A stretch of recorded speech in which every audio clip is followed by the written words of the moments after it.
Why do the longest living people on Earth never talk about finding their purpose?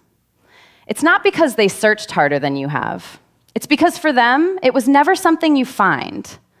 On the Japanese island of Okinawa, there are more people who've lived past 100 than almost anywhere else on the planet. And when researchers finally sat down and asked them the question everyone assumes they'd struggle with, why do you keep going? Almost none of them paused. They didn't search for an answer. They already had 5. Most people treat purpose like something buried. Dig long enough, in the right journal, in the right career quiz, and eventually you'll strike it. But the people of Okinawa were never taught to dig. They were handed habits instead. Small, unglamorous, repeated daily. The kind of thing you'd walk right past if you were looking for something bigger. And here's the honest part before we count them down. In 2024, researchers publicly challenged how some of the world's longevity hotspots, including regions studied alongside Okinawa, verified exactly how old their oldest residents really were. Buettner's own team and Okinawa's centenarian researchers have pushed back on that challenge with documentation of their own. We're not here to settle that argument. What nobody disputes is what these 5 habits actually do for the people still living them, whatever age is written on the paperwork. So, 5 habits, not one grand philosophy, just what the people who are still here, still useful to somebody, actually do every single day. Number 5, they stop eating at 80%.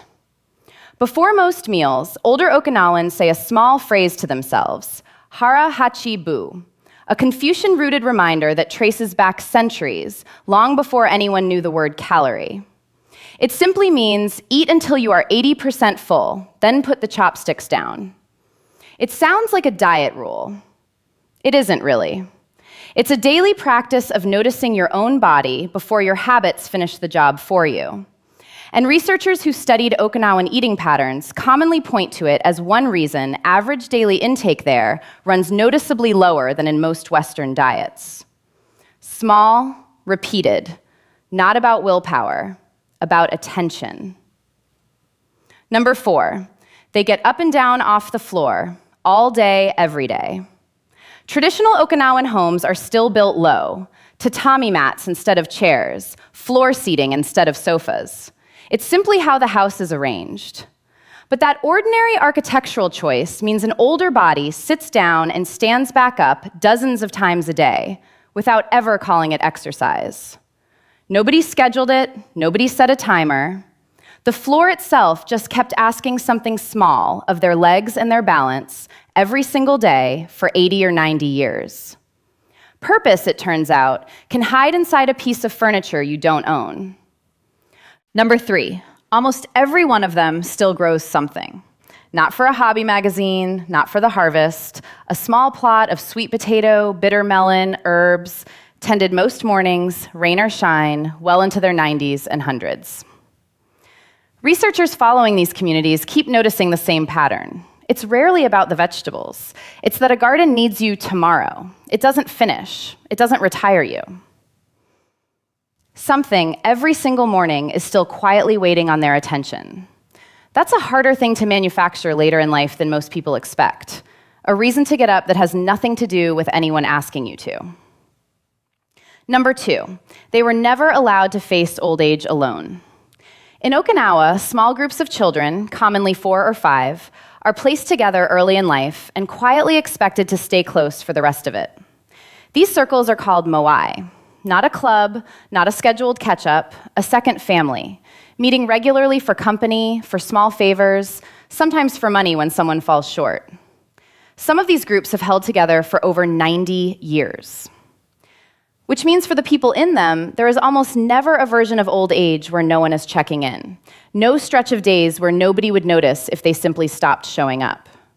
That, quietly, is its own kind of purpose, being someone other people are still counting on. And number 1, the habit almost no outside article mentions. Many Okinawan households keep a small household altar, a butsudan, where deceased family members are remembered, often daily. A quiet word, a small offering, a moment of acknowledgement before the day begins. It isn't grief practiced daily, it's continuity. A reminder that you are one link in something that started before you and will keep going after you. Which means what you do with today is never only about today. Researchers who've spent time with Okinawan elders often note the same quiet thread running underneath everything else.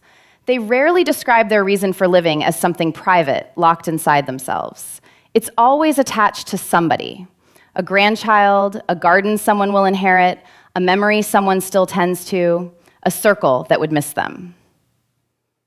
Maybe that's the real difference between finding a purpose and simply having one. One is a search you carry out alone in your own head.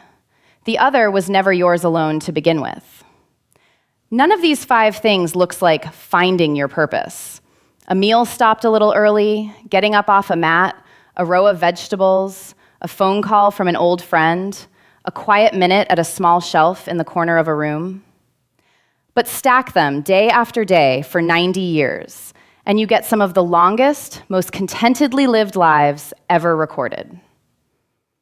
Maybe purpose was never something you find once. Maybe it's just what's left standing after enough small, repeated days like these. If you want to know where Japan's actual research into Ikigai came from, not the version sold to you in a Venn diagram, that story's next.